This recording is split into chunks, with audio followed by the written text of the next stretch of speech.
Hi guys, I'm back with a black hair, black dress tutorial that I had a request for.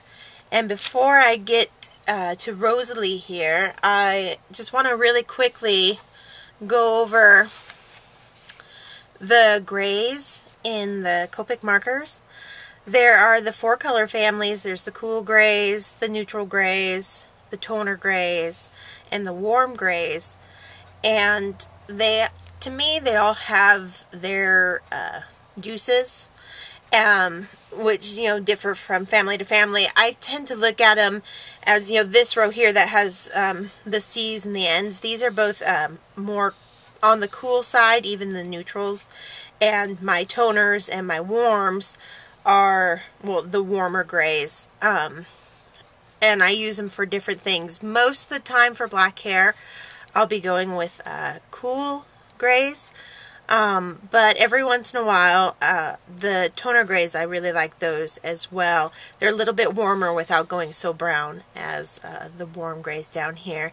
So I just, when you're building your collection, don't automatically discount, say, oh, I've got the cools, I don't need anything else. The nice thing also about having a couple different groupings from the different families is, like I'm going to show you here on Rosalie from CC Designs, who is stamped on Copic X-Press It with Memento Tuxedo Black ink.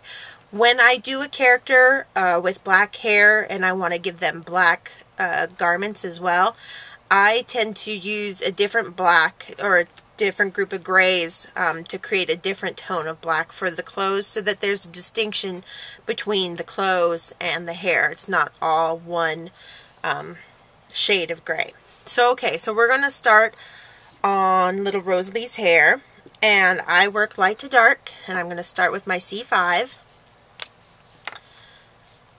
And when I colored up her skin, she's a really pale Caucasian skin tone, so it's maybe a little hard to see, but I have the light source coming in from the right, so all of my shadows are going to fall heavier on the left side of the image. And that is just, you get to decide where you want the light source to come from, left, right, or center. Especially when it's an image like this that's, kind of facing you straight on. When I have an image that is very directional, like say they're facing off one way or the other, I tend to keep the light source so it's hitting their face, and that's an easy way to decide where the light source is going to be coming from. But like I said, on this one with her face on, you can kind of decide and play around with where you want the light to be coming from. Most times I choose right or left. I don't do a lot of straight on, just because I like the drama that having a sideways light source kind of creates. It's a little bit more dramatic looking, in my opinion. Okay, so we got that. Then we're just going to hit the left-hand side of those little ponytails. And I always, leave the white for where, that's going to be my lightest gray tone towards the end of the image. But right now we're just laying in color,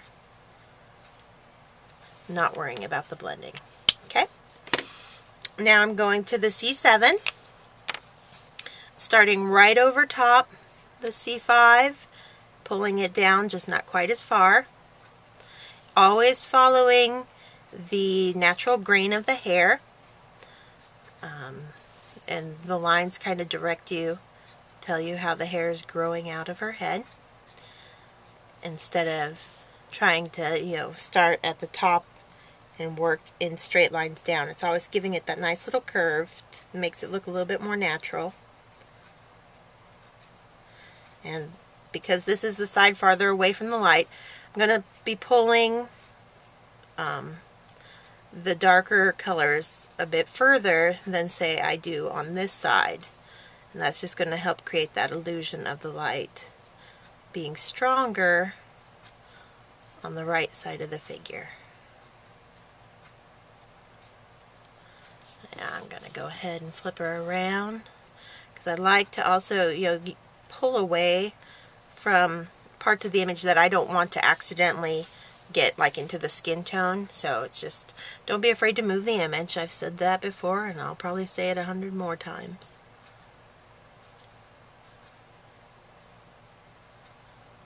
I'm just quickly getting this on here.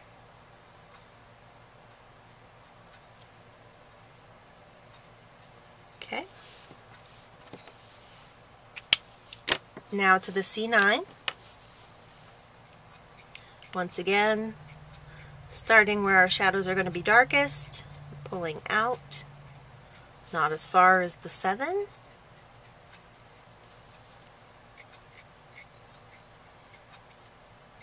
Following the grain of the hair. And just a little, little flicking motions. Helps create the look of strands of hair, I find.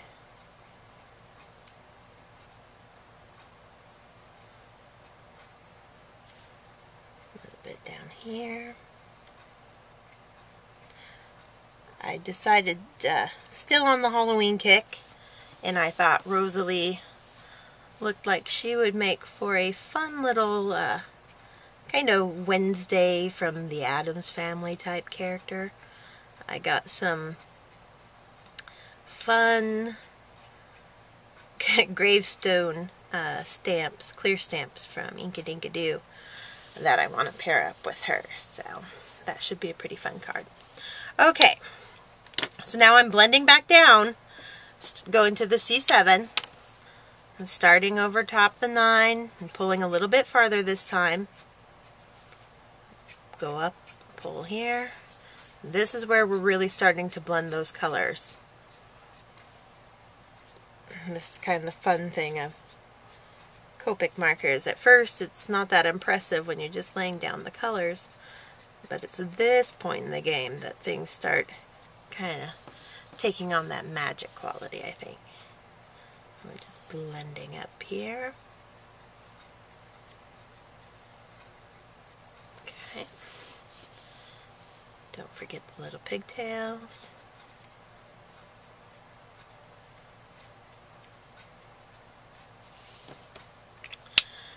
And to the C5. And this is again where you're going to decide how much white you want to leave. The more white, the glossier, the more contrast you're going to have.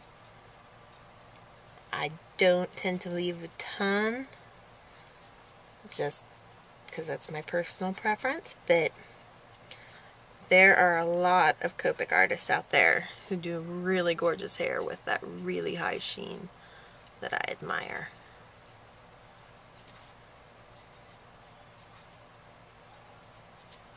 Okay.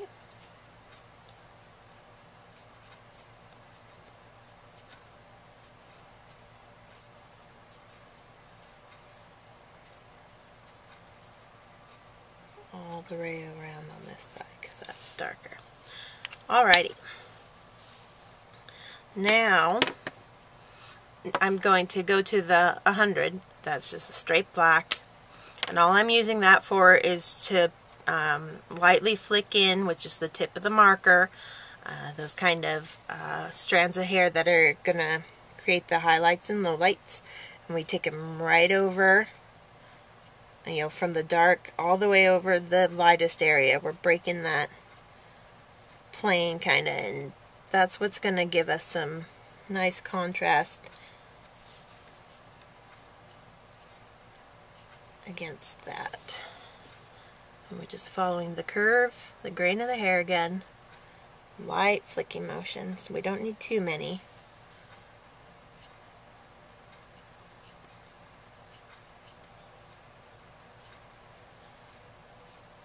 And don't forget to put pigtails here.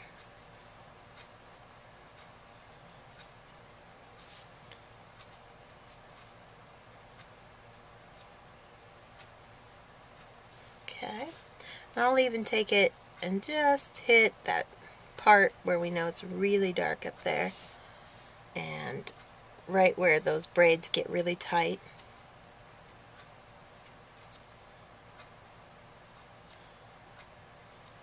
Okay. Now, let's see.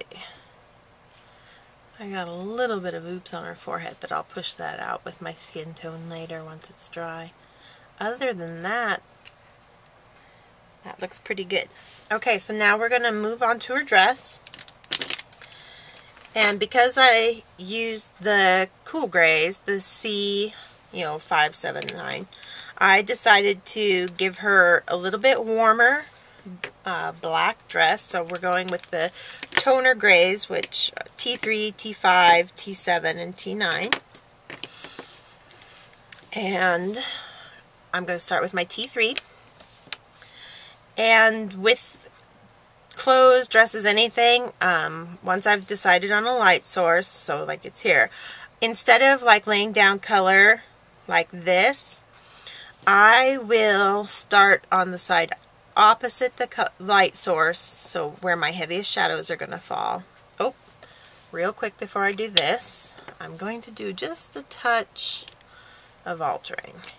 And I'm using my multi-liner pen. I just wanted, because I'm making her into a little Wednesday, I want to get rid of the little heart buttons and just make them regular buttons. I figured Wednesday probably wouldn't be too into hearts.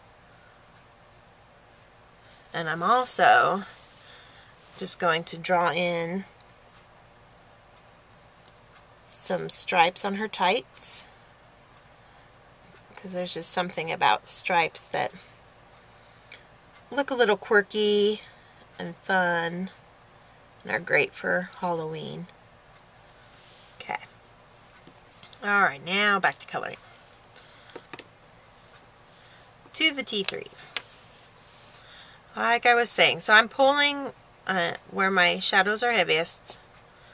In this case, it's on the left-hand side of little Rosalie. And I just find that what that helps with is making her look more like a three-dimensional character, because we're kind of think of her as a cone, and so, she gets wider at the base and narrower at the top, and, we want to create the illusion that there's kind of mass in there. So by pulling around this way, you're kind of giving it that look that there is something in that dress. Okay, so T5, just like the hair, start right over it and pull it in towards our lightest area that we're leaving white right now. Just not quite as far as the 3. Up there on her shoulder. There. And even though the light source is from this side, we always want to give a little bit of color over here, because, as the garment bends away from you, it is going to be more in shadow. We don't want to forget that. So now to the T7, right over top. Pulling it in, just not quite as far as the last color. And then over on this side. Okay. And the T9.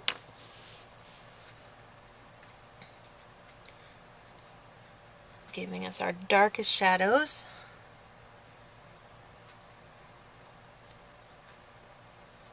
Underneath the chin, over here. Just a little bit on this side. Okay. Now we're going to start blending back down. T7.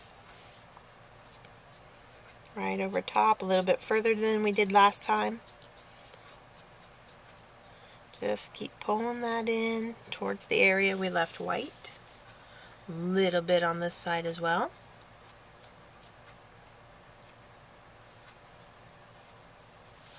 Okay. And our T5. I don't start all the way at the back there, just kind of midway through that T7. Pull.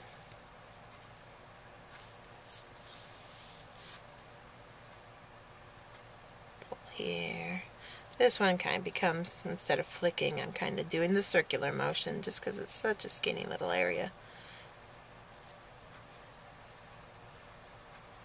Get that arm there. Really get this arm because that's going to be really dark being so far away from the light source. I probably won't even put any of the T3 on that arm. And then our T3. And that's just going in the middle there.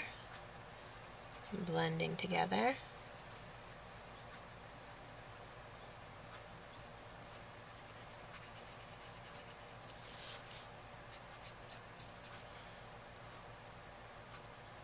Don't forget this arm on this side.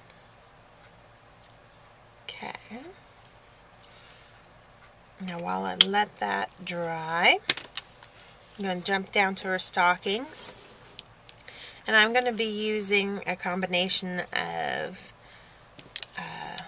BV, it's Blue Violet, 23, 25, 29. And these are actually my favorite BV colors. If you're looking for a combination, I highly recommend this one. I find I use them a lot. Nighttime skies, they look great. Kind of Elizabeth Taylor colored eyes, really pretty. They're my most used out of the BV family, actually, which I was surprised to find, but have come to realize over the course of the last couple of years, and couldn't live without them. Okay, so that was 23. And again, we're doing the same thing as we did on the dress. Light to dark and leaving the white where our light source is. Now 25.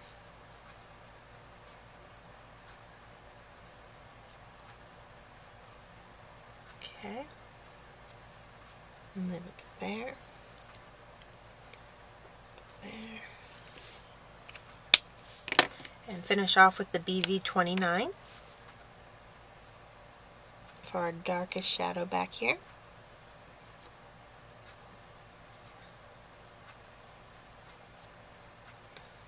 Shadow in there. Okay. And blend back down. Kind of a repetitive process, but yeah, this is how it works. At least for me, that's how it works. As you play around with the markers, you'll find what works best for you. And finish off with the 23. Now finally filling in that area we left white at first.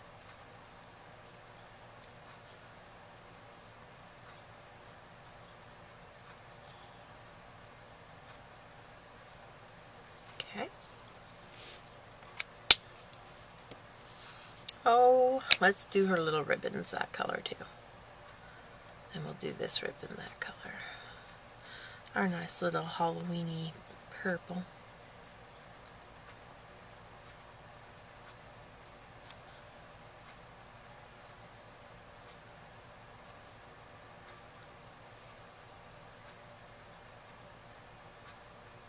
Okay.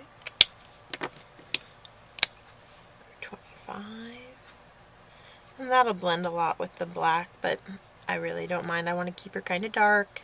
Again, kind of thinking in terms of Wednesday from the Addams Family. A little creepy, but cute.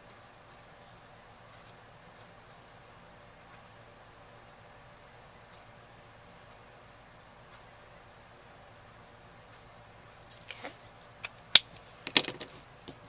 And BV29. Just in our darkest shadows back here.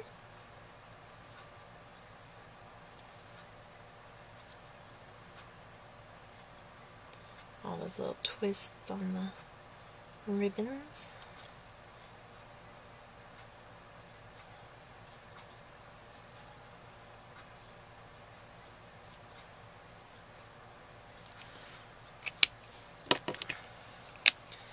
And blend them all together. Going back down.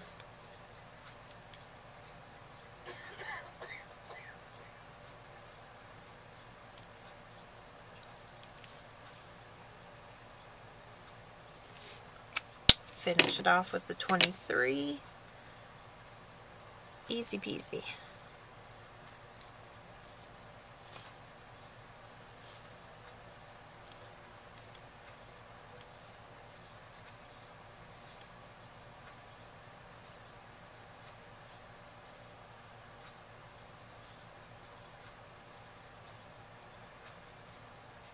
Okay. Now I'm going to do kind of an off-white on her stockings with the E81 and the Colorless Blender. Like I mentioned in the last video, I really love this new family, the E80s. We have E81 and E87, and I will be so happy if they do in like a E83, E85, so I can blend all the way up. They're just a really cool kind of greenish toned brown that I've found a lot of different uses for. They've quickly become one of my favorites. But because I only have the E81 right now, I'm using it with the Colorless Blender. And I'm just taking that blender here and kind of pushing the E81. It's going to lighten up the part I actually went over and push some of that E81 to that opposite edge where I want my shadows to be heavier anyway. So it's just, you know, understanding what the Colorless Blender does for you, that it's not actually blending, it's pushing, and using that to your advantage, because we want to lighten up the E81 closest to our light source and darken up the E81 that's away from the light source. So I use it to kind of blend it a bit into the white on this side, and then it actually pushes some of it to darken up on the opposite side, and then we'll reinforce that by just hitting it a little bit with a little bit more E81 there. Kind of up here. Another thing. And blend there a little bit more. Call that good. Okay. Now all we have left is the shoes, and we'll just use our T5, 7, and 9 just to finish her off. And again, just start on this side opposite your light source. Pull it around, pull it up and over her foot.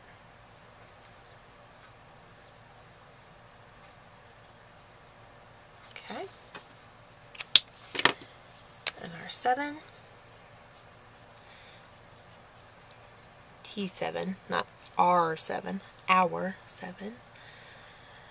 That's just me.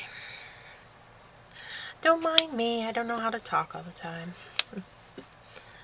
Okay, and then with the 9, just our heaviest shadows. And both the little straps of her Mary Janes, and then down here, separate the two shoes. Blend it all back together as we work our way back down. Always kind of pulling around, following that natural curve. It's just going to help us create that illusion of it being a solid three-dimensional image.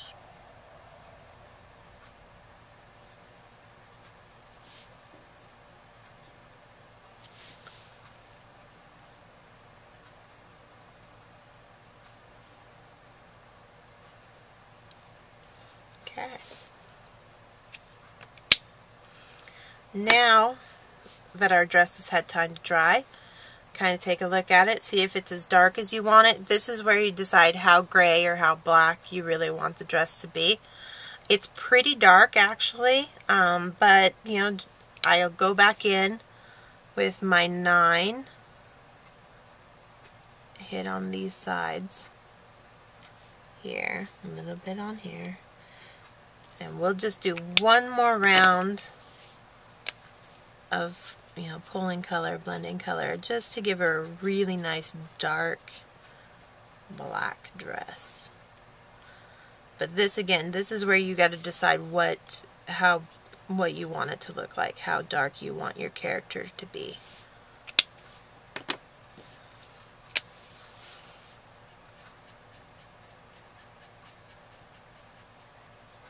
She's going to be cruising around in a little graveyard, so I think she can handle the dark.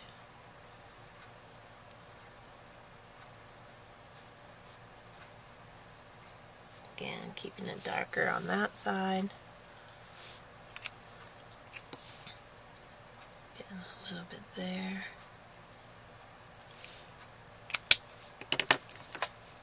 And then just a smidge of the T3 on our not so bright highlight, but that's, you know, we're working with black. We don't want it super contrasty, especially since you're considering it's probably a cotton dress. And so we want it kind of nice and soft, which the toner grays, the tees, are really great for. They do give you a really nice kind of soft look.